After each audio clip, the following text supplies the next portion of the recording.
Thank you, Scott. I wanted to start today by thanking all of you for coming out here today.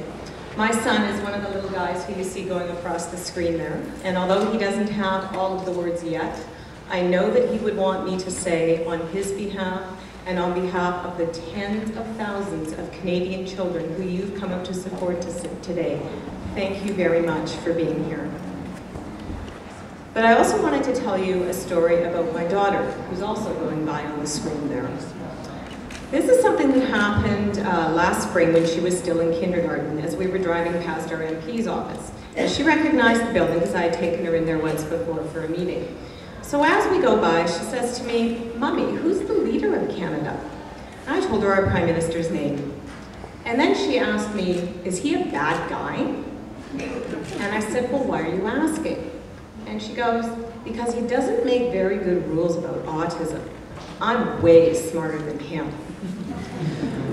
Well, that got me thinking about something that was posted outside of her kindergarten classroom door entitled, "All I Ever Really Needed to Know I Learned in Kindergarten." It's a piece written by Robert Fulghum. I'm sure many of you are familiar with it.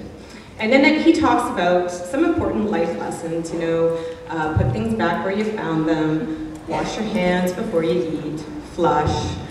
But he also talks about some very basic human values, things like fairness and equality, and the need to apply those values to government. You know, my 6-year-old daughter, she gets that. In fact, I think she's got more understanding and insight about how we need to be dealing with autism in this country than most of our politicians combined. So I think it's time for a little bit of an education for our politicians, but I don't necessarily mean an education on autism.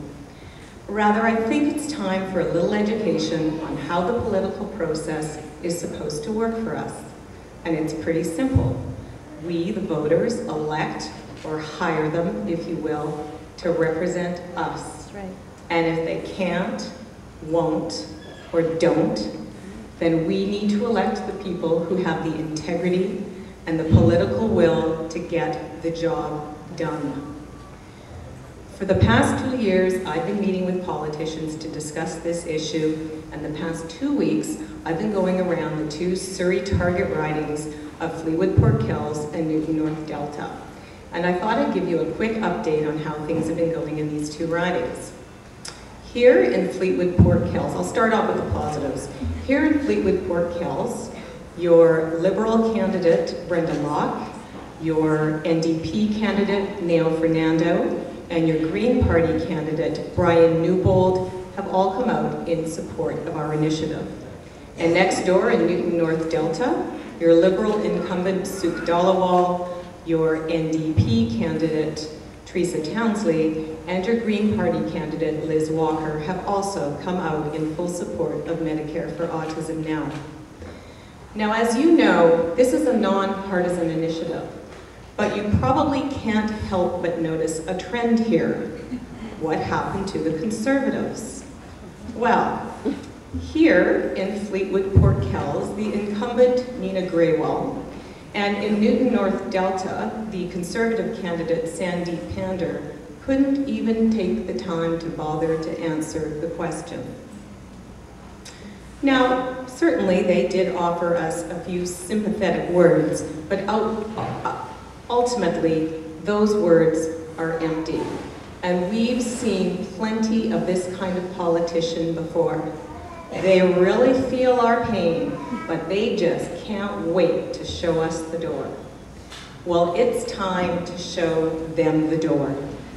There are plenty of single-issue voters in this country, and on this election, our single issue is to end healthcare discrimination against children with autism.